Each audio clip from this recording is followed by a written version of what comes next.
PNC News. Informação que gera valor.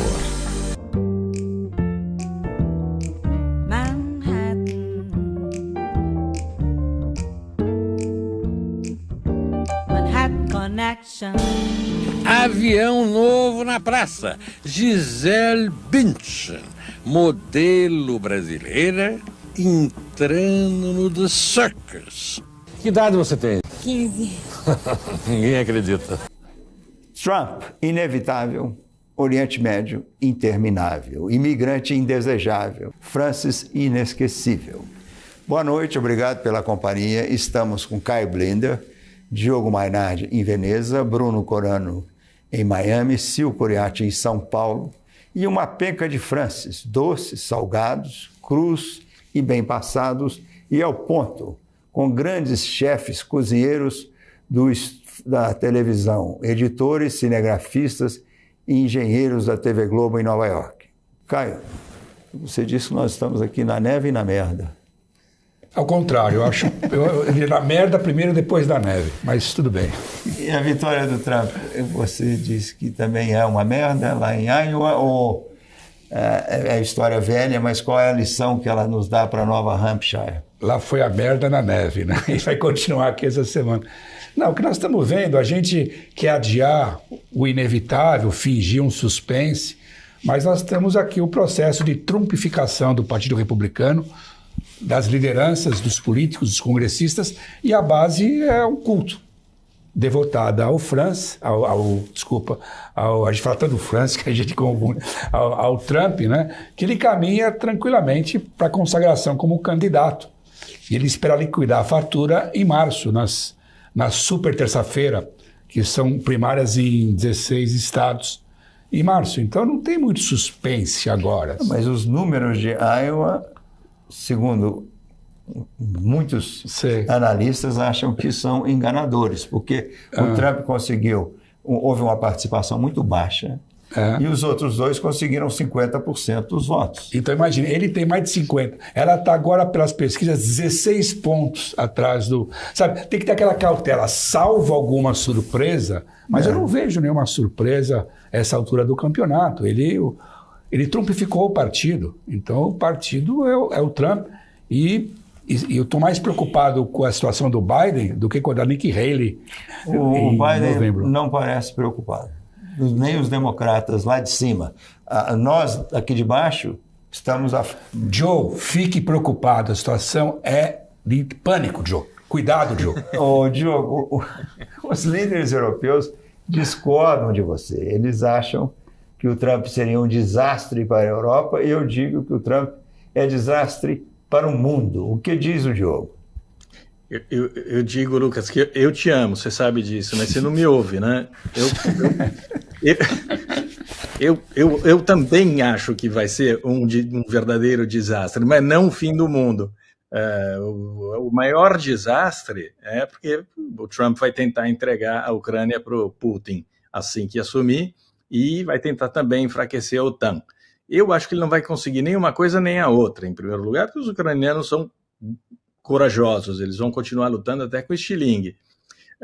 E em relação à Europa, o Prodi, que foi o presidente da União Europeia, disse que pode até ser uma oportunidade para os europeus. Eles podem se libertar dessa dependência absoluta dos Estados Unidos e forjar mais ou menos um Estado que se oponha ao mundo antidemocrático representado pelo Putin, mais do que pela China neste momento.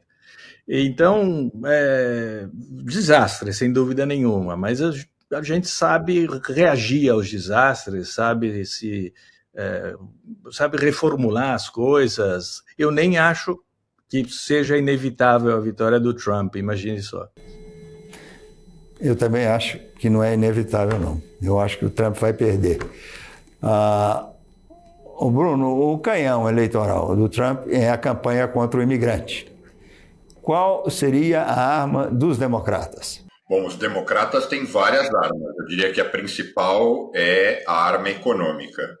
É fazer com que a economia prospere, fazer com que a inflação de fato, que já foi contida, seja ainda mais reduzida e, de alguma forma, fazer uso dessa polêmica judicial, jurídica, essa legalização, esse imbróglio jurídico que está se tornando o Trump, torcer ou, de alguma forma, influenciar para que isso caminhe. E, por fim, na minha opinião, se apropriar da própria agenda do Trump. Porque hoje uma das principais armas republicanas é o ataque aos imigrantes, que hoje até os próprios democratas já estão reconhecendo que está insustentável. Então, de alguma forma, se apropriar dessa mesma agenda, em parte, eu acho que poderia contribuir para essa situação. Bruno, uma pergunta rápida que até o Caio ou quem souber pode me responder. Quantos imigrantes ano passado entraram nos Estados Unidos e de quantos americanos precisam por ano para compensar os mortos e os aposentados? Esses dados, eles não são absolutamente precisos, porque diferentes fontes dizem... Não, pois é, mas eu digo, o número que você tem, qual é? De 2 a 3 milhões de imigrantes entraram só em 2023. Sei. E aí a segunda pergunta é, quanto é necessário? A estimativa é que 500 mil imigrantes por ano seria um número ideal para manter as coisas. Mas aí onde vem a principal observação? O imigrante qualificado, a imigração saudável, ela é muito importante para a economia. Então, se esses 2 milhões pudessem ser qualificados, seria o ideal. Então, o mínimo 500 mil. Deixa eu te interromper aqui, porque o número necessário para compensar... 2% da população morre. Então, você só tem 2 milhões, mais os aposentados. O número necessário são 4 milhões de imigrantes.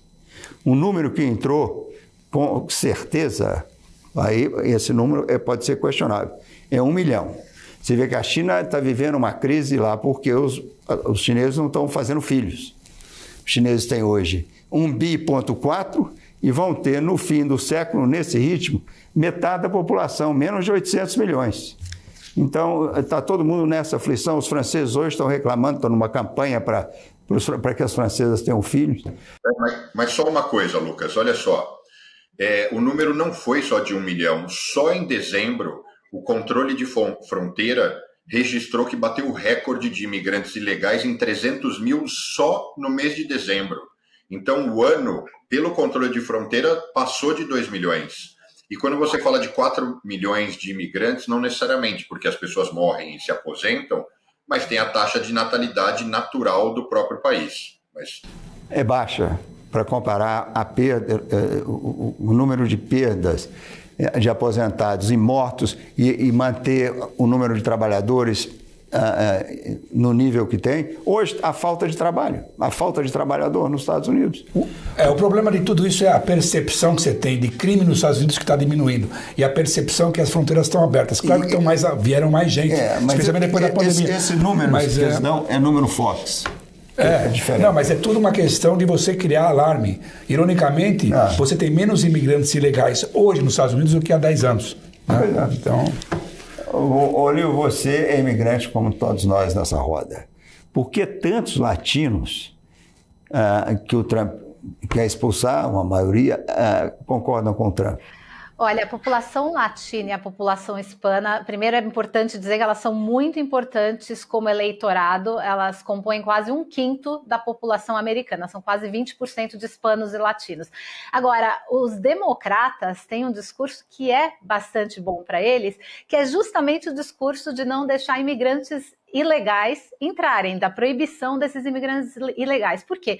Se a gente pensa que quem vota, os latinos e os hispanos, que votam nos Estados Unidos, eles são legais, eles já são cidadãos americanos, eles não têm nenhum interesse que fique entrando gente ilegalmente que depõe contra eles, depõe contra a cultura deles, eles acabam sendo discriminados por tabela por gente que não representa quem é esse grupo de fato. É um grupo que ou nasceu americano e tem ascendência latina e hispana, ou é um grupo que veio e conquistou a sua cidadania.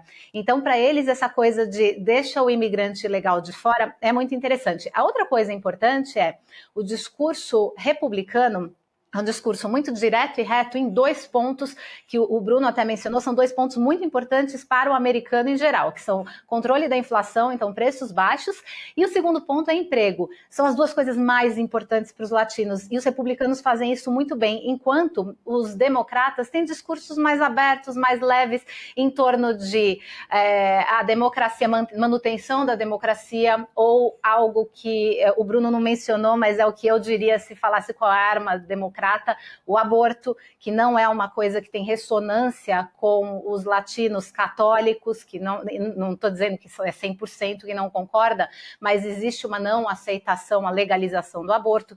Então, essa dicotomia faz com que eles evitem o Biden e olhem mais para o lado do Trump. Além disso, os republicanos têm apoiado leis bastante interessantes, por exemplo, como a lei Tamali, no Arizona, que é uma lei que afrouxa um pouco as restrições à venda de alimentos feitos em cozinhas caseiras, que é um grande ganha-pão para os latinos em geral. Então, tudo isso tem um apelo muito interessante para os latinos. Não significa que não gostar do Biden vá para o Trump, mas o apoio ao Trump tem crescido. Caio, a alta temperatura da guerra em Gaza está baixando.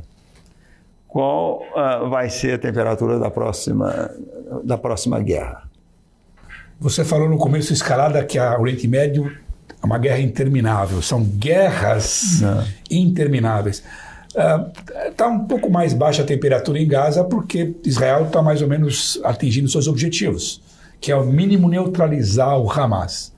Eu acho que é uma fantasia achar que vai eliminar o Hamas, o foco agora é o sul. Agora o problema é o seguinte, essa é a frente sul, tem a frente norte, que é o Líbano com o Hezbollah, e o ponto central dos últimos dias é o poderoso chefão, o capo de todas as famílias terroristas que existem no Oriente Médio, que é o Irã. O Irã está botando as manguinhas de fora em nome dos seus interesses, para dar recados para Israel e também para dar pitacos, para dar tecos e seus vários inimigos. Atingiu na Síria, no Iraque e no Paquistão. Lembrando que o Paquistão é a única potência nuclear muçulmana que tem no mundo. Eles estão brigando até com o Paquistão, por causa de milícias separatistas que estão no Paquistão. O Paquistão revidou. Todo mundo quer controlar a temperatura, mas sempre pode fugir e virar uma sauna geopolítica.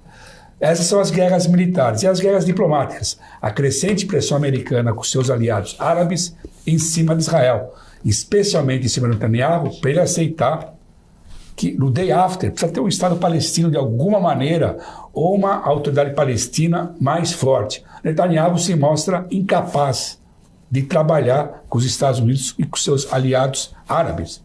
Ele se tornou hoje um grande estorvo para qualquer solução diplomática no Oriente Médio. Para ele, hoje em dia, interessa uma guerra interminável, porque isso dá sobrevivência política para ele. E fazer qualquer concessão política implode a coalizão dele.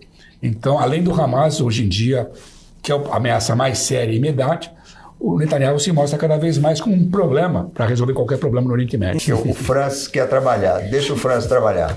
Jesse Jackson desmontou do seu cavalo branco de... Puta que pariu. PNC News. Informação que gera valor. O que impacta a economia e o mercado global. Aqui no BMC News você acompanha em tempo real a abertura do mercado e todas as movimentações do mundo dos investimentos. Notícias acompanhadas de opiniões de grandes especialistas para ajudar você na melhor tomada de decisão na hora de investir. Eu, Paula Moraes, estarei com você de segunda a sexta, às 9h30 da manhã, no BMC News. PNC News. Informação que gera valor. Manhattan Connection. E levou o país a ridículo mundial. Puta merda! Estamos de volta com o Caio, o Diogo, o Bruno, a Sil e a banda dos donos do mundo em Davos. Maestro Bruno, você está afinado com essa banda. O que estão tocando lá em Davos? Bom, essa edição de Davos eu diria que está mais fraca que a habitual. Eu acho que esses conflitos espalhados pelo mundo de uma certa forma, estão fazendo com que Davos, nesse momento, não seja prioridade. Não só isso, estão existindo outros encontros globais com muita relevância, como a COP, que foi recentemente.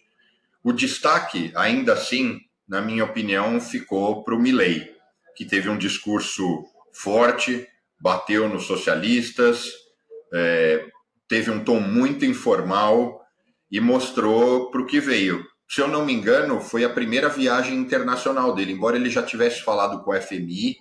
Eu acho que a primeira viagem internacional representando a Argentina foi justamente a visita dele agora a Davos. A outra coisa que só se fala lá nesse momento é inteligência artificial, mas sem a menor direção. Como tudo em relação à inteligência artificial no mundo, ainda é muito novo, ninguém sabe exatamente o impacto. O Brasil se pronunciou em relação à regulamentação de AI, mas também de uma forma ainda nada clara, muito superficial. Então, é um Davos mais fraco do que a gente está acostumado a acompanhar. Enquanto isso, o Lula não quer subir na montanha em Davos. O que ele faz? A prioridade do Lula, reunião da Liga Árabe, reunião da União Africana. Sabe, ele dá o espaço político para o Milei. A gente está com o ministro lá em Davos. E ele disse que o Brasil corre o risco de perder a soberania da Amazônia. Barroso, né? O ministro Barroso. Não só para outros, mas para outros países, mas para o crime organizado. Quem disse isso foi o Barroso, que você não ficou ansioso. Se não me engano, eu ia perguntar. É que eu não leio o teleprompter. O que diz o ministro Mainardi? Bom, ministro do STF, né? Não ministro do Lula. Como disse o Caio, as prioridades do Lula são bem outras. A propósito, sim, não há a menor dúvida de que o Brasil pode perder terreno para as gangues e para o crime organizado, no caso narcotráfico. Você mesmo, Lucas, citou o caso do Equador, mas também tem outro tipo de tráfico, né, no Brasil, e outro tipo de gangue organizada. O discurso que o Lula fez na refinaria Abreu e Lima foi absolutamente delinquente. Quer dizer, é a refinaria que é o símbolo da propina, em que as empreiteiras se organizaram num conglomerado criminoso, corromperam todo mundo ligado ao governo Lula, e o cara foi lá e disse que o Sérgio Moro e o Dallagnol são agentes dos Estados Unidos, no caso, o Departamento de Justiça do Barack Obama, porque era ele quem estava no governo, para tomar Petrobras do Brasil e a PDVSA do Chaves. Então, está preparando o terreno para a volta da quadrilha que nós conseguimos enxotar algum tempo atrás, e vai voltar mais forte do que nunca. Eu recebi um e-mail muito apavorado de um cientista de tecnologia, um cara de Google e esses... e ele foi vice-reitor da Universidade de Minas Gerais. Ele falou que ele está perplexo com a falta de reação do Brasil com o lulopetismo, porque a mídia está completamente comprada ou dominada pelo lulopetismo. Você acha que você concorda com isso? Nossa, a mídia... Sim, a mídia sempre foi dominada. Eu comecei, toda a minha carreira jornalística foi dedurando o jornalismo que se escondia nas redações e, na verdade, era assessoria de imprensa do lulismo. Eu fiz uma carreira sobre isso. Acabei de fazer um site que se chama Não é Imprensa, exatamente porque eu fico horrorizado com esse tipo de cumplicidade com o crime, mas também com o discurso velho, com a retórica babada. O que disse o Caio agora há pouco sobre o Lula é de uma gravidade inaudita na história do Brasil. O Brasil realmente está se aliando ao pior que existe no planeta.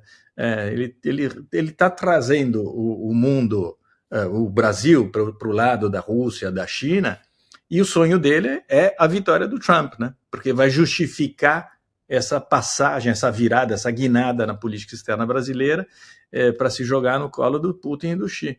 Então, é um momento perigoso. Eu acho que as defesas estão todas destruídas. Não sabia que a esquerda brasileira quer ir para o colo do Xi e do Putin. Mas deixa eu avançar aqui. Ô Sil, você disse que é importante falar sobre a maior convenção de varejistas do mundo com a elite brasileira que está aqui em peso. Qual é o plano? Bom, a NRF é uma convenção gigante que acontece todo ano nos Estados Unidos. Eu vou deixar para o Bruno contar um pouco mais, porque eu sei que ele estava presente aí, eu estou aqui em São Paulo no momento.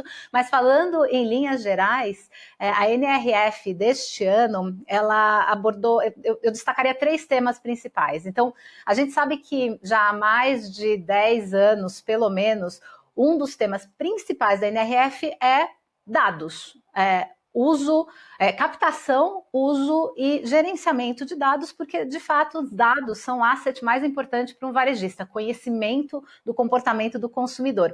Esse ano não foi diferente, mas eles abordaram esse tema associado à IA, a inteligência artificial. Então, como construir modelos generativos utilizando IA de forma inteligente, segura e ética. Então, esse é um ponto 1. Ponto 2 é o conceito de omnichannel, que também sempre foi falado. Omnichannel significa você ter consistência de experiência de varejo em todos os canais da marca. E ela ganhou uma nova roupagem, o omnichannel ganhou uma nova roupagem com o conceito de Unified Commerce. Então, é um comércio unificado. O que significa isso? Você ter tecnologias potentes, bastante evoluídas, já capazes de ajudar ao omnichannel acontecer, a essas experiências serem, de fato, bastante relevantes e não sentidas, não percebidas pelo consumidor quando ele muda de um canal para o outro. Então, esse é um segundo ponto muito interessante. E o terceiro ponto é a automação. A automação é o que vem para ajudar a escalar negócios, a aumentar lucros, tornando estoques, lojas físicas, e-commerce, toda a experiência muito mais eficiente. Sil, convém, você que gosta de contar histórias sobre Nova York, convém contar que nessa semana os restaurantes e os teatros da cidade estão cobrando metade do preço. É uma hora boa para você ir ao teatro e ao restaurante. Então, Lucas, verdade, tá muito bacana porque tem a semana Restaurant Week, que os brasileiros já conhecem, porque tem aqui no Brasil também, descontos de 50% em vários restaurantes e pratos diferentes e tudo mais, até dia 4 de fevereiro, então para quem estiver visitando Nova York, aproveite. Broadway, 2 for 1, 2 por 1, então 50% de desconto nos shows da Broadway. Recomendo assistir o MJ, do Michael Jackson, para quem é fã, eu já assisti. Eu já tenho meus tickets para o Enemy of the People e para o Spamalot do Monty Python, que devem ser muito bons. E os hotéis em Nova York também estão com desconto, então vale dar uma olhada, com 24% de desconto, que é um descontão para Nova York, porque é uma cidade muito cara. Então visitem a cidade. Bruno, você também tem um plá sobre o varejo. Eu estive na NRF os 3 dias. Para quem não está familiarizado, a NRF é a maior feira de varejo do mundo, já há muitos anos. Ela vem crescendo ainda mais porque ela se apropriou dessa mudança para o e-commerce, então ela também virou uma feira de e-commerce. A delegação brasileira é a maior delegação internacional. Estimam que 6 mil brasileiros estiveram nos últimos dias em Nova York, tão somente para a feira. A própria feira reconhece que o público brasileiro é muito importante. O que eu destaco é que, diferente de grandes feiras no Brasil, que a evidência sempre fica para os expositores, a NRF é muito forte porque ela tem uma agenda de palestras de várias salas simultaneamente, com pessoas de muita expressão, os principais CEOs do varejo americano, entre outras celebridades, como o ex-jogador de basquete, o Magic Johnson, esteve lá. Então, ela transmite e transfere muito conhecimento. Eu acho que esse é o destaque para a feira. E eu também destacaria o seguinte, eu recebi algumas perguntas nas minhas redes sociais de qual que era a bola da vez. E eu acho que o destaque fica para a explosão do live commerce. Para quem não sabe o que é live commerce, em vez de você fazer uma live na sua rede social e você até mostrar, compre esse celular, compre essa roupa, compre essa saia, é você fazer o live commerce dentro do seu próprio website com uma série de ferramentas e já com a opção da pessoa ir clicando, comprando. Essa é a febre do momento. Então agora nós vamos deixar o Francis, que continua tentando trabalhar na convenção do Partido Democrata de Atlanta. Jesse Jackson desmontou do cavalo branco da contestação e aceitou uma carona limusine de Michael do Cacete. Puta que pariu! PNC News. Informação que gera valor. No pré-market você fica por dentro de todas as notícias que vão impactar os mercados no Brasil e no mundo. Eu sou Marco Prado e junto com os melhores analistas vamos ajudar a preparar o seu dia, sempre trazendo informações importantes e as atualizações das bolsas internacionais e os mercados futuro. Tudo isso para melhorar o seu investimento. De segunda a sexta-feira, a partir das 8 horas da manhã. PNC News. Informação que gera valor. PNC News. Informação que gera valor. Manhattan Connection. Voltamos com Caio, Diogo, Bruno, Sil e mais uma tentativa do Francis. E doravante é isto que serão. Porra, não adianta, não conseguir. Ô, Sil, as ações da Apple essa semana caíram. A Apple tem alguns problemas, inclusive na China, com o iPhone. Agora, essa semana foi o lançamento do óculos de $3.500. Você vê sucesso nos óculos da Apple? Eu vejo, Lucas. Eu acho que esses óculos são uma grande evolução. O Apple Vision Pro. Eles são uma grande evolução em realidade virtual e realidade aumentada. Ele faz as duas coisas, o que já tem alguns aparelhos que fazem, mas eles fazem muito bem. Dizem que a qualidade do vídeo e a interface são maravilhosas mesmo. Tem algumas outras coisas interessantes. Então, por exemplo, dizem que uma coisa que estava incomodando o usuário é que o Caio ou o Paulo Francis não poderiam usar usando óculos de grau. Você não pode colocar um aparelho em cima do outro, mas eles resolveram isso com uma parceria com as Zeiss, com as lentes Zeiss. Então você compra e inserta as lentes e tem uma experiência maravilhosa. Foi bem resolvido esse problema. A outra questão é essa transição do mundo virtual, onde você fica imerso, então escurece o seu óculos e você fica naquele mundo só para você, com o mundo real. Então aí clareia o óculos e você enxerga os olhos do seu interlocutor, as pessoas aqui normalmente, que também é uma coisa diferenciada, porque com os óculos anteriores de outras marcas também, você enxerga silhuetas, você enxerga tudo mais escuro. Então isso também é muito diferente. E a novidade que as pessoas estão bastante empolgadas a respeito é que ele tem um eye tracking constante. O que significa isso? Não é que para onde eu viro a minha cabeça o cenário se forma, ele acompanha os meus olhos, então eu posso estar aqui parada, para onde eu olho, a imagem já está formada, não tem aquele tempo de renderização que fazia parecer meio não real, né? Você não tinha uma experiência tão real. Agora, isso gasta muita bateria, então até por isso justifica eles terem uma bateria externa. Eu acho que vai ser um sucesso. É caro, eventualmente esse valor vai baixar, mas eu recomendo quem for a uma loja Apple testar a experiência que você pode fazer por 25 minutos. Eu acho que o Francis nunca saberia usar esses óculos da Apple e nós vamos ver mais Francis no drama com e sem óculos no próximo bloco. Agora vamos para o Bruno Corano, vamos para Nova York, que está à beira da pior crise imobiliária comercial da história. Neste momento há espaço vazio equivalente a 30 prédios Empire State. Temos solução ou a cidade vai quebrar?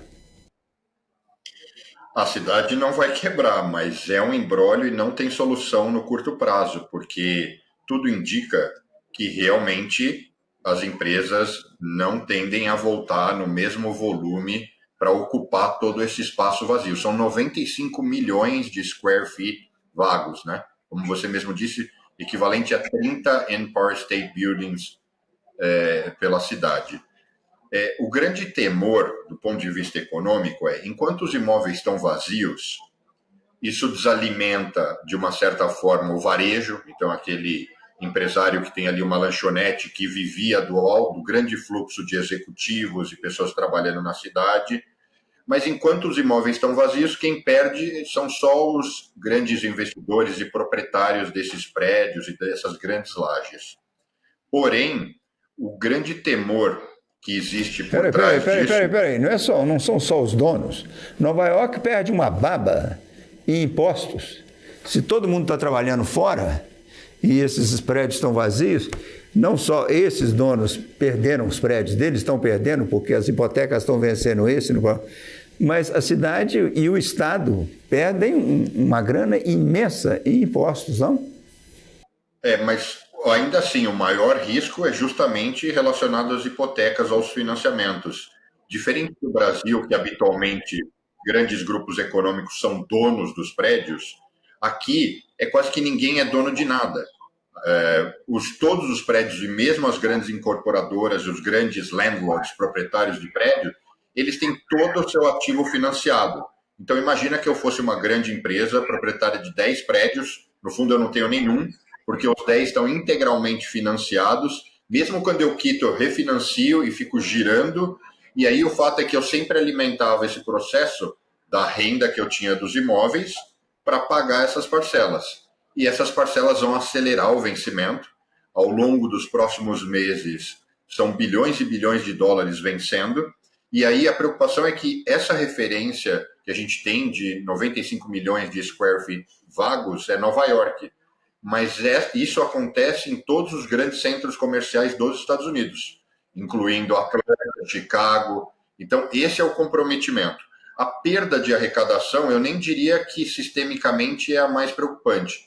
Eu, pessoalmente, acho que isso pode incomodar, mas não vai trazer nenhuma grande crise para o sistema econômico do país inteiro. Agora, Nova York, em particular, como tem um volume muito grande de prédios comerciais, vai ter problema no caixa, não tem como escapar. 40% não estão renovando, não estão conseguindo renovar as hipotecas e refinanciamento. E a governadora de Nova York, no discurso dela, está completamente contra você. Ela disse que esse é um pânico e é um dos motivos que ela não vai subir imposto em Nova York para compensar essa perda, é porque os ricos vão embora. Ô Diogo, o único lugar, o New York Times faz uma lista dos 52 lugares que você deveria visitar no mundo, um por semana. O único que aparece no Brasil é Brasília. Você conhece? Se for lá, você sobrevive uma semana? Lucas, eu conheci Brasília com você. Nós passamos juntos uma noite em Brasília. Nós fomos jantar com o Sérgio Moro. Foi quando eu o conheci. Ele não era mais juiz e ainda não tinha virado ministro. E nós tivemos um jantar muito proveitoso. Foi a minha única e última passagem para o Brasília. Passar uma semana em Brasília só preso. A Itália, com milhares de atrações, encantos, só recebeu uma dica, Massa Carrara. Você conhece? É uma Brasília de mármore. O New York Times está totalmente maluco, Lucas. Você falou sobre a crise da imprensa brasileira, a imprensa americana está com problemas sérios também. Massa Carrara, pombas. Eu também achei estranho. Foi escolhido a dedo. Recomendou Quito, né? Recomendou Quito. Enfim, eles fizeram um adendo. Tá em guerra, tal, tá tendo conflito, mas tem umas coisas ali que eu não entendi. São lugares diferentes. O que há de errado com Massa Carrara? O que tem de errado em Massa Carrara? É o país mais bonito do mundo, como cidades e natureza. Escolher uma cidade feiosa, se comparada com as mais bonitas italianas. O mar não é bonito. Se você vai ali pertinho, na Ligúria, é muito bonito. Não tem nada, além do mármore, não tem nada. Tem um mármore maravilhoso, o mármore é fantástico. Mas isso é idiosincrasia do New York Times. Vocês estão sendo... Por exemplo, eu vou convidar o Diogo para se aposentar comigo aonde? Em Montevidéu. O New York Times recomenda Montevidéu, que é um rio mais seguro, charmoso, então tá legal. A Montevidéu não é Massa Carrara nem Brasília. Vocês vão ficar discutindo, tem que escolher 52 lugares, escolher 52 lugares. Sim, tá? Tem milhares de lugares no mundo inteiro. Assim, faz uma seleção mais bem feita. Joga fora o jornal, joga fora o jornal. Sempre escolher de semana, não confia no jornal. A ideia do Times de escolher os 52, porque em geral você faz essas viagens e passa uma semana. Essa é a ideia do pai, por isso é uma semana. Imagina uma semana em Massa Carrara. Eles sugeriram Kansas City, que é a cidade que a Taylor Swift vai todo o tempo para ver o jogo lá do namorado dela de futebol americano. Uma cidade, deixa o New York Times, vocês são muito chatos. Você sabe que o Francis continua tentando trabalhar, né? No próximo bloco, Francis com os chefes da cozinha da Globo que temperaram o Francis.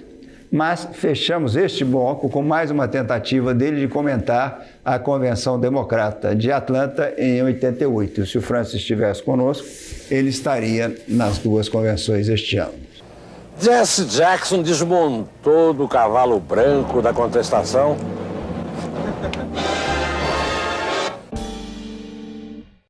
PNC News. Informação que gera valor. Olá pessoal, eu sou Felipe Ferreira da Com Dinheiro e eu tô vindo aqui convidar vocês para assistir o nosso Você com Dinheiro, o programa que traz aí as maiores mentes do mercado financeiro brasileiro para um bate-papo de almoço com vocês. Aquele bate-papo com gestores, multi-family offices, assets, administradores e as principais empresas de capital aberto para aquele bate-papo que faz o mercado financeiro brasileiro acontecer. Todos os dias ao 12:30 aqui na BMC News. Aguardo você. BMC News. Informação que gera valor. Manhattan Connection. Ô Francis, qual foi o livro que mais marcou a sua juventude? Você se lembra? Vários. Crime e Castigo. Mais.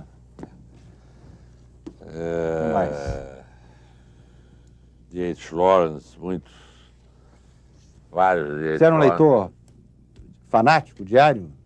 Devorava livro? Eu lia, uma época, 5, 6 horas por dia. A grande parte do meu conhecimento literário se deve a esses anos. 14 anos? Época. Depois você... Passei 10 anos, pelo menos, lendo 5, 6 horas por dia. Eu passava toda a tarde lendo, quando eu era estudante. E à noite saía para o praia. Esse é o melhor livro que eu já li no momento. Você não tem lido muito ultimamente, então.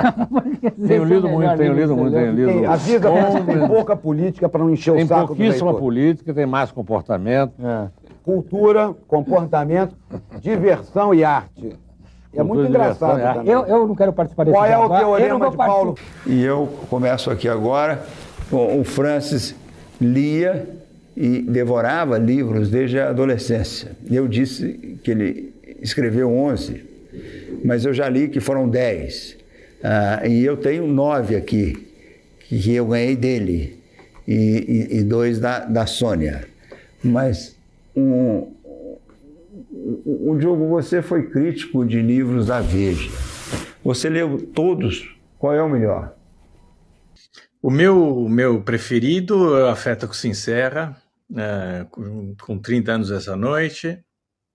E eu estava fuçando os meus livros aqui, eu peguei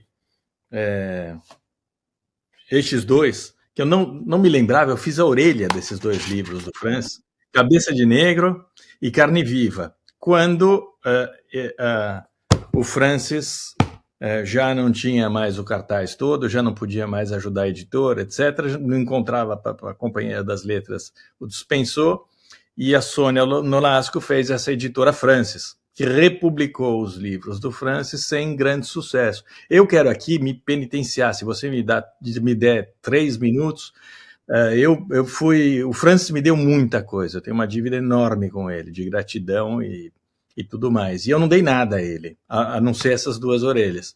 Eu, como crítico literário da Veja, deveria ter feito uma resenha importante sobre ele, depois da morte dele, revendo, relendo, recuperando tudo que ele fez. Agora, nesse nosso site, o meu sócio releu os romances dele, vai escrever uma longa resenha, tem uma boa sacada que o Francis seguia o caminho do Saul Bellow, Isso ele próprio diz, o Francis, dentro do romance Cabeça de Papel. Eu li na adolescência Os Dois Cabeças, mas isso escrevi aqui. Eu tô ficando gaga, Lucas, não você. Eu ia repetir algo que eu escrevi alguns anos atrás nessa orelha, que quando o Francis estava vivo, ele era uma figura tão grande, ele era uma figura que ocupava tanto espaço que a gente não podia ler os romances dele. Porque a gente ouvia a voz dele, o narrador tinha a voz dele, a figura dele acabava atropelando o Francis romancista. E agora tem uma chance de reler o Francis, porque ele está longe, está distante, está morto, e eu acho que você pode recuperar essa voz do narrador Francis, reler o que ele fez, e eu vou fazer isso, eu vou saldar uma parte da minha dívida com ele, relendo os romances e fazendo alguma coisa a respeito deles, porque o cara foi único no Brasil, e deu muita coisa para nós, não só para mim pessoalmente, para nós. E acho que precisa ser retomado, porque ele ainda pode dar. Como a gente está vendo aqui, nesses clipes. O Francis me deu esse Cabeça de Papel, até com uma dedicatória carinhosa. E eu fui ler, e ele me perguntou. E eu fiquei tão confuso pelo livro, que eu fazia essas anotações, assim, porque eu precisava anotar cada personagem e citação que ele fazia. Em 10 páginas, tem 52 citações e uns mais de 20 personagens que somem. Entra a Alice Maria na página 5 e sumiu. Lá na página 15 aparece uma outra personagem, prima dela, chamada Maria Alice, que some até a página 75. Falei, ô Francis, não dá para acompanhar. Você tem de botar uma referência. Maria Alice é aquela que apareceu na página 10 e agora está voltando. Ele é nosso James Joyce, o Francis era nosso James Joyce. Quem sabe, a Sil pegou um livro dele que eu também não fui muito fã, não. Eu peguei. Que é o Segundo Sexo. Filhos do Segundo Sexo, esse daqui. Você sabe, eu peguei emprestado, comecei super empolgada porque tem uma dedicatória linda a você, Lucas, e a Rose, com o afeto que não se encerra, né? Tão bonito isso. E eu tô muito curiosa para ler o Afeto que se encerra, que eu acho um título incrível e parece ser muito bom, como o Diogo falou, o seu favorito também, é um livro de memórias, né? Esse é um romance. Adoraria ter pego esse romance com as suas anotações. Lucas, adoro ler livro anotado. Eu li um terço só e não tem anotação nenhuma sua. E, na verdade, eu tenho uma opinião semelhante. Eu acho que tem muito personagem. E eu fico triste quando eu não me apaixono por um personagem quando eu tô lendo. Essa, para mim, é isso que faz falta, eu me apaixonar por pelo menos um. Parece uma lista telefônica no início, é muita gente, a gente fica confuso, tem nomes parecidos também. Mas eu não me apaixonei, principalmente pela personagem feminina, né? A Mimi, que é uma prostituta, que você fala, poxa, tem tanta, assim, hoje em dia eu leio tanta mulher escrevendo sobre mulher, né? A Carla Madeira fez um trabalho incrível com Tudo é Rio, com a Dalva, é tão bonito, a Lúcia, você lê essas personagens. A Mimi, não me apaixonei por ela, então eu vou continuar, mas por enquanto não amei e tenho a expectativa de ler O Afeto que se encerra. Nós estamos falando bem do Francis, sem parar. Mais ou menos, né? Houve até uma pausa hoje. Mas o Francis errou muito também sobre tudo. Política americana, Oriente Médio, disse coisas ofensivas. E os erros dele bate boca com você no programa e te incomodaram? Você, volta e meia, protestava. Não, o bate-boca em si era normal no programa, era um programa, meu papel era para se contrapor ao Francis. Mas eu nunca fui alucinado achando que eu ia ter uma luta de um pugilato com o Francis. O Francis me pôr a nocaute cada 5 minutos, que ele vive disso, um cara muito agressivo, brilhante como polemista, então não era meu papel. Quando eram umas alfinetadas dele, e nunca teve problema pessoal, às vezes ele me incomodava porque ele era muito agressivo, mas nada tão sério. E vamos lembrar que a gente sempre saía do programa, a gente ia em geral almoçar, todo mundo junto, não tinha um clima no programa, não era marmelada, a gente às vezes perdia a paciência, mas era uma coisa normal de debate cultural. Dito isso, sabe, eu acho que tá muita geografia do França aqui hoje, muita babação. Eu respeito totalmente o Francis como polemista cultural, uma pessoa erudita, culta, uma agilidade intelectual incrível, mas no dia a dia do jornalismo, como qualquer um de nós, ele errou e errou muito. Sabe?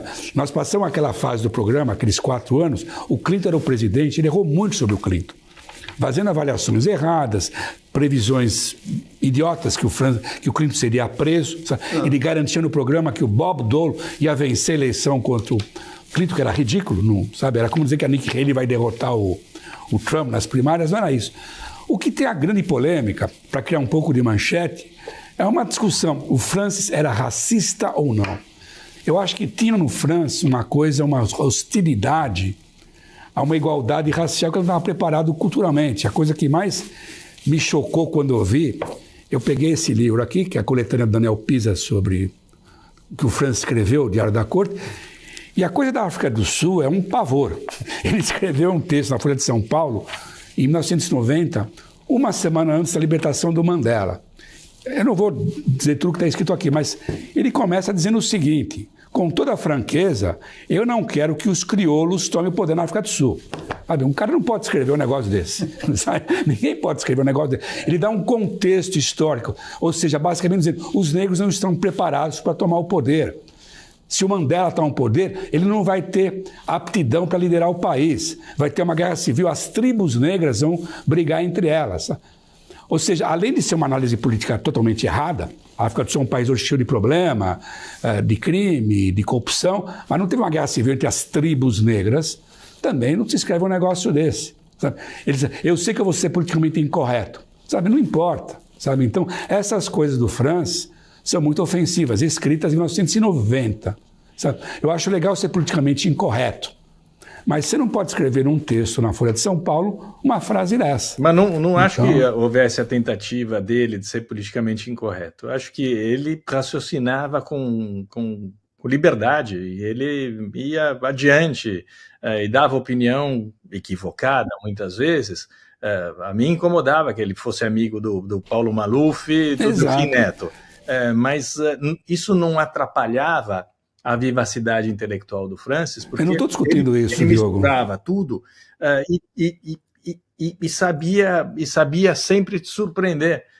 Então, eu acho que você não pode caracterizá-lo como um racista de jeito nenhum, porque eu nunca tive a menor suspeita. Não, mas, Diogo, a frase... Mas você não pode escrever a frase literal. Eu estou lendo a frase acho que às aqui. vezes ele se encantava com alguma ideia que podia até ser chocante, e ele tinha essa coragem intelectual de colocar ali. Hoje ele seria preso, então seria mais complicado falar algumas coisas. Diogo, eu só não achei que é coragem, eu acho que é porra louquice. Eu não estou discutindo, eu não chamo ele de racista. Mas essa porra louquice, eu acho perfeito, eu acho que porra louquice. No caso, era criativo, fazia parte do encanto intelectual do Francis, era essa porra louquice. Deu certo no programa, porque ele era porra louca, porque ele falou o que falou sobre a Petrobras e depois morreu por causa disso, mas porque era porra louca, porque ele falava, porque ele tinha coragem de falar. Era coragem, sim. Ele tinha uma coragem. Mas ele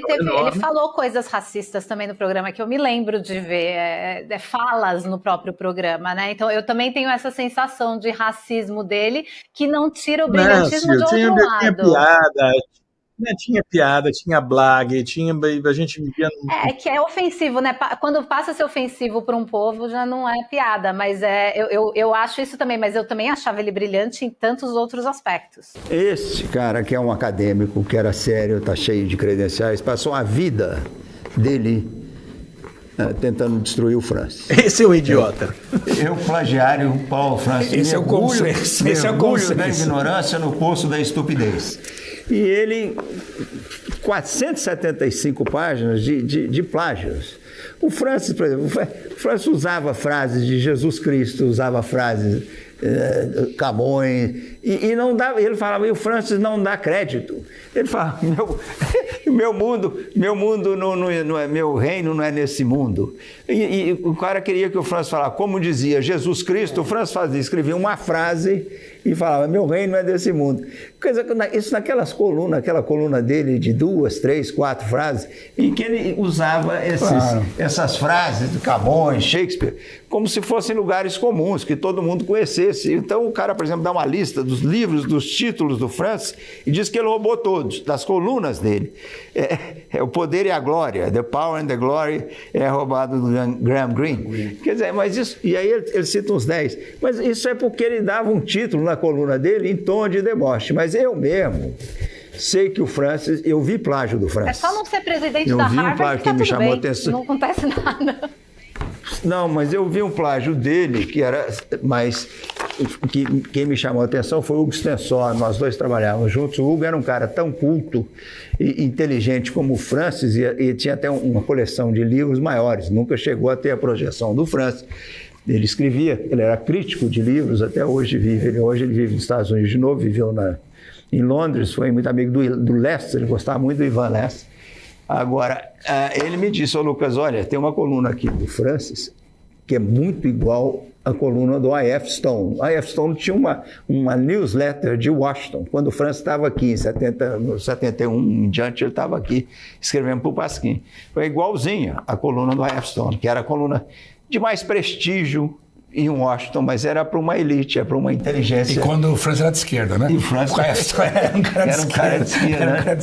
Então, e ele, o Dines é que falou, não, esses excessos do Francis, é uma armadura, porque o Francis, no fundo, é um cara solitário, e é um cara vulnerável, e ele usa esses excessos.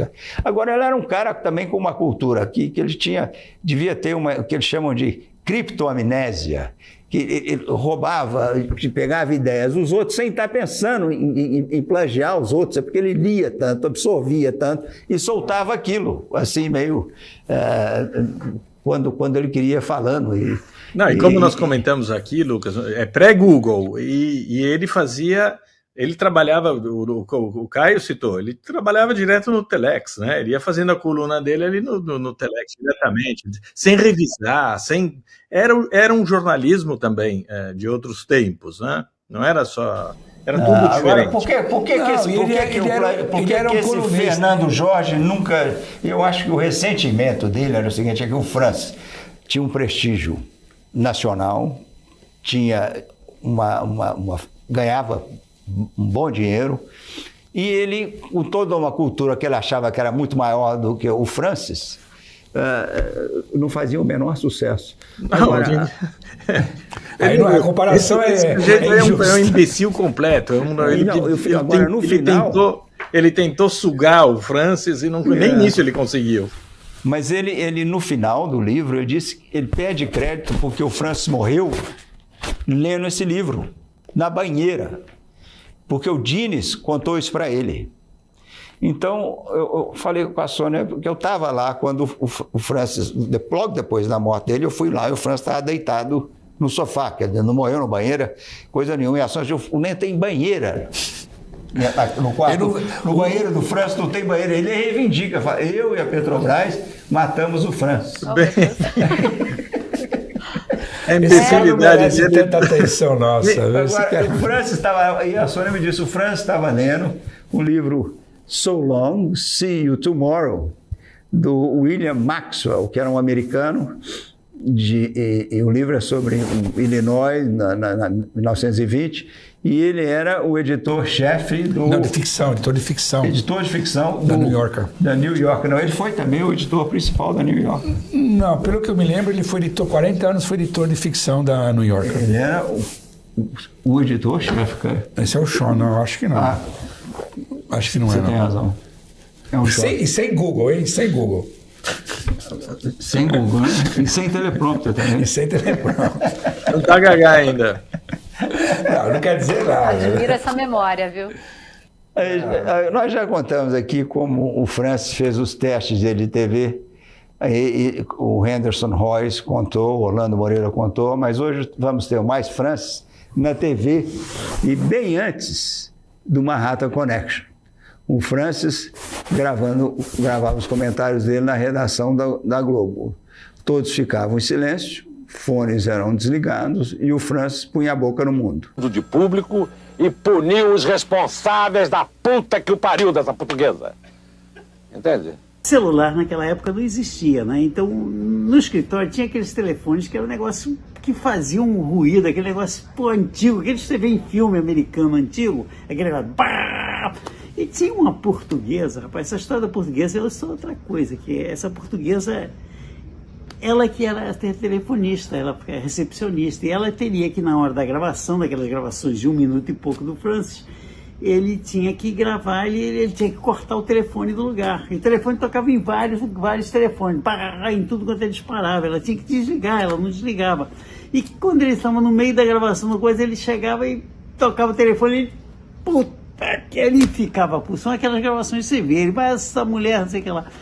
Essa portuguesa também é um caso estranhíssimo, porque essa portuguesa, isso dá para contar também, não é do Paulo Francis, mas é porque envolve aquelas xingações todas, é por causa dessa portuguesa. Essa portuguesa, ela ia fazer compra no mercado, entendeu? E ela fazia uma lista enorme, aí falava assim, você vai comprar tudo isso? Fala assim, não, isso é o que eu tenho em casa, que eu vou comprar, porque eu não está na lista, entendeu? Então ela fazia a lista que ela tinha em casa, quer dizer, então para aí você pode ter noção do que era do que o Francis não tinha que aturar durante aquela gravação. Ela esquecia, não batia o botão, que ela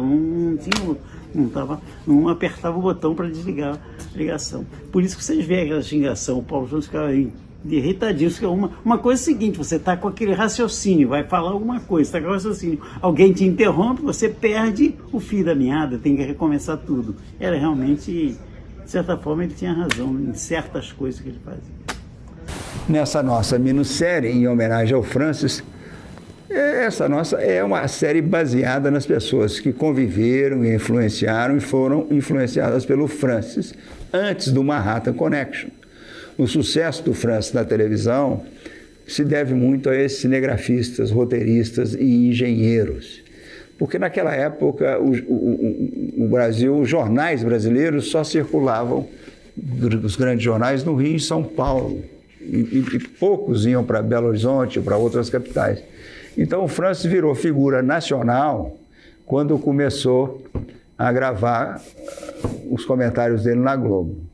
O Orlando fez a primeira e única entrevista da Gisele Bündchen com o Francis em Nova York, quando ela começava a carreira internacional dela.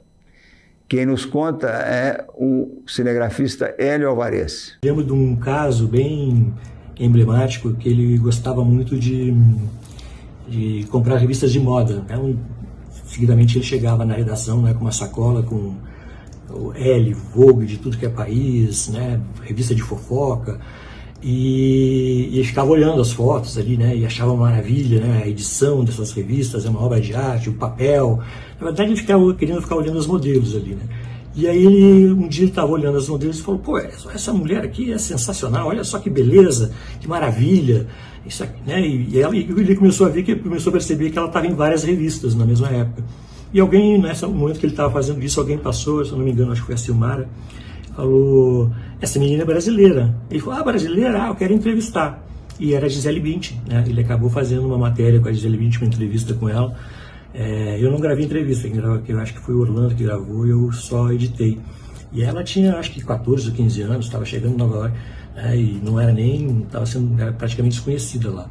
Então, assim, ele tinha também essa visão, né, do que vai acontecer, o que vai dar certo, né? Inclusive, por exemplo, o programa, né, o Manhattan, eu me lembro que ali nas vésperas da gravação, já tinha tido piloto, o primeiro programa, eu fui tomar um café com ele, a gente foi, na verdade, almoçar.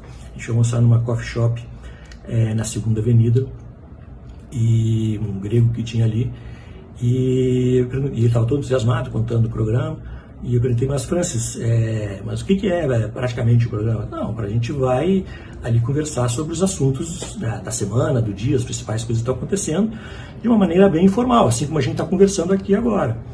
Eu perguntei, pô, mas Francis, isso vai dar certo? Ele disse, claro que vai dar certo.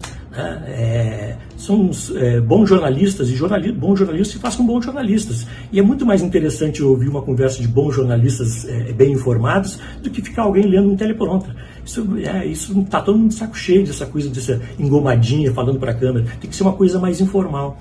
E hoje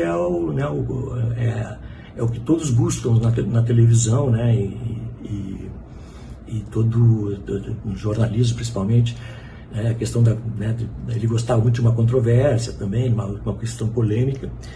Ele sempre incentivava isso, né? Ele provocava esse tipo de situação. E eu acho que, né, ele está tão certo que o programa está há muitos anos no ar, com maior sucesso. E eu fico imaginando nos dias de hoje, né? Eu acho que o Francis já era um influencer antes da palavra existir, né?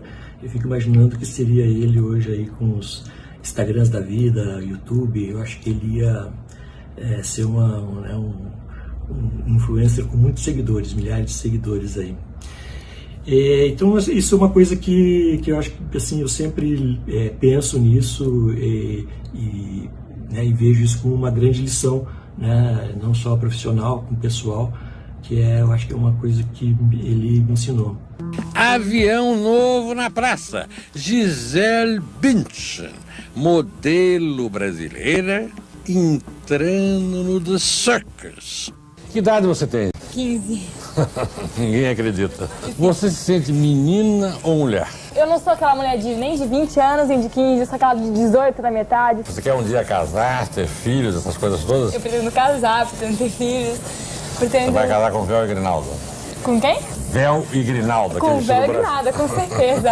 Eu sou toda mulher, né? Casa de branco na igreja. Me diz uma coisa, se eu disser a você que você é a mulher mais bonita do mundo, como é que você é? Eu vou ficar morrendo de vergonha, não vou falar nada. Eu só vou ficar assim, meio envergonhada, talvez vermelha, não sei. Muito obrigado e muito boa sorte na sua carreira. O Orlando Moreira foi fundador da Globo, começou lá antes da inauguração oficial em 65. E ele está inteiraço e na ativa na Globo, joga tênis todos os dias antes do trabalho. Tem 59 anos, o cara é um fenômeno. E o Elinho trabalhou na Globo em várias temporadas. Hoje chefia o departamento de captação de imagens em São Paulo. Ele é responsável pelas 5 estações da Globo e trabalha com as afiliadas.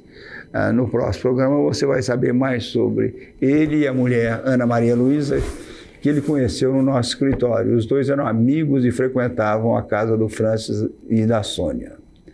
O Francis era um cara muito vaidoso, como mostra essa foto do Elinho, e a história do engenheiro Júlio Lacha, que ajudava o Francis no estúdio e na casa dele. O Francis, apesar de ter essa imagem, todo mundo acha que ele é um cara carrancudo e tudo, é um cara muito facetado.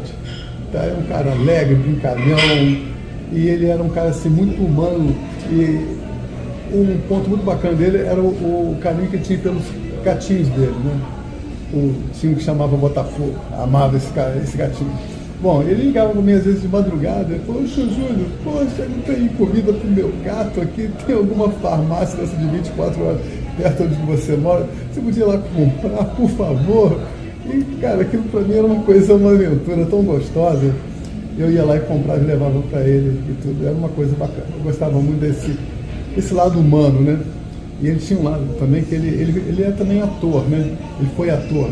Qualquer coisa que você lembrasse ele, que ele tem esse lado teatral, ele começava a contar a história, né? Uma coisa para instigar isso dele era falar que ele parecia com Paul Newman. Falar que ele parecia com Paul Newman, ele voltava falando das peças que ele fez no Brasil, que ele poderia ter virado lá um superstar, etc, né? E essa parte dele, a gente não acredita, mas é o Paulo Francis que eu conheci, sabia? É um cara humano, engraçado. Quando ele estava comigo, ele era político, não falava de política, e quando às vezes insistia, ele falava: "Ô Júlio, você acredita em Papai Noel?" "Não, então você não acredita nessas coisas que você está lendo aí não, tá?" Muito engraçado, saudade. O Francis, depois da gravação com o Júlio, que ele achou que ele era... O Júlio disse que achava ele parecido com o Paul Newman, ou ele mesmo se achava. O Francis sentou do meu lado e falou: "Olha, Lucas, o Júlio ali está dizendo que eu sou parecido com o Paul Newman." Aí eu olhei para ele e falei: "Pô, Francis, pensando bem, o nosso engenheiro está com um olho muito bom, cara, porque se olhando com cuidado daqui e dali, A gente viu... Se o Paul Newman tivesse óculos, ia ser irmão gêmeo dele, né? Ia traço nenhum. E aí eu combinei uma maldade que se praticava em Minas, que eu conto outro dia, que aí eu contei pro editor, falei, olha, quando você encontrar o Francis, não hoje, mas espera passar uns dias e diz que você acha que ele está parecido com o Paul Newman. E isso depois desdobrou em outra história que fica para o próximo programa. Muito obrigado pela companhia e até a próxima semana.